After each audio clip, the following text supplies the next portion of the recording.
House Minority Leader Nancy Pelosi ramping up calls to remove what she calls the reprehensible Confederate statues from the halls of Congress. Her words. But it turns out that her father actually helped dedicate such a statue decades ago while he was mayor of Baltimore. Pelosi's father, the late Thomas D'Alessandro Jr., spoke at the dedication of a monument to honor Confederate Generals Robert E. Lee and Thomas Stonewall Jackson. Joining me now to discuss the hypocrisy, the unimaginable hypocrisy of the left, and a lot more is Michelle Malkin, host of Michelle Malkin Investigates on CRTV.com, which is now launching its second season. Michelle, I guess now Pelosi's going to have to denounce her father as a white supremacist, right? Yes, disavow your own late father. It is too choice and too rich, I think, is the word that Kellyanne Conway used in reaction to this latest call from Nancy Pelosi. David, I just don't know where it's going to end. And, with the left, of course, I've been saying, I know a lot of people have been saying, there is no appeasing the unappeasable. Right. And it really is the double standards, the hypocrisy here, and it's blowing up in their faces. I mean, and this is a really good example of that. The sanctimonious hypocrisy of this is so thick that I suspect that's one reason the Americans, overwhelmingly now, Americans want to maintain the statues, probably some of it just to be in your face to this sanctimony. Yeah, although in terms of entertainment value, it's been terrific. It's been a huge boon. You know, when you've got these Antifa people who are attacking statues that they perceive to be these symbols of white supremacy and then realize, wait a minute, this was constructed by people who are trying to make peace with the past. Mm-hmm. That was one of them.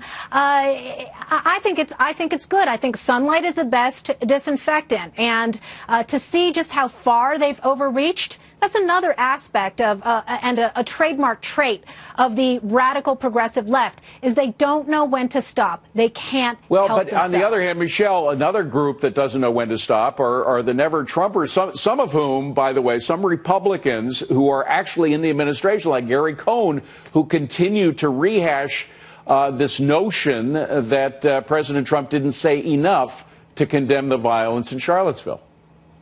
I think it's despicable, and I think that this shows you that there are many elements within the Republican Party, and unfortunately for President Trump, even within his own administration, who feel that it is more important for them to disavow, and to capitulate to the progressive left rather than stand up for principle here. You can argue till, you run out of breath about how President Trump expressed himself. We can all second guess what better words he might have chosen. But the fact is that he was making a principled stand that this kind of violence and this kind of hatred and bigotry exists on both sides. On both sides, absolutely. On both sides. The right and the left, it has for decades. Well, finally, though, there's one group that we can't forget about either, and that's the corporate interests, the big corporations, like Apple, for example, like J.P. Morgan Chase, who are now funding groups like the Southern Poverty Law Center. Now, this organization has a list of what they call hate groups,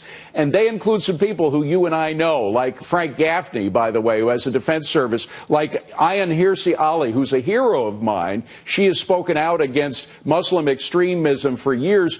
At the risk of her own life, she needs 24/7 security guards to protect her life. And the Southern Poverty Law Center, to which Chase and Apple are now contributing money, has pointed her out as somebody to be hated. That's putting a bigger target on her back. That's right. I've been targeted as well by the SPLC. They have made an industry and a racket out of deeming hateful and hate groups anyone who expresses political opinions, thoughts, and policy determinations that veer from left-wing orthodoxy. And it is time to hold corporate entities responsible for essentially enabling a hate group itself for attacking patriotic Americans. They've gone after the American Legion and Ben Carson. Exactly. There isn't anybody who exists that they don't think is. But there are plenty of other places to put your money that you could do very good work in doing. By the way, $1 million from Apple and $500,000 from J.P. Morgan Chase. That's how much went there. Michelle Malkin, great to see you. Thank you for coming in. Appreciate it. Well, please roll the video. A dirt biker taking his game to the steep mountains of China with unparalleled drops off a series of jagged rocks, pivoting on a dime, sticking every landing on a very, very difficult route. Good for him. Coming up next, Glenn Simpson is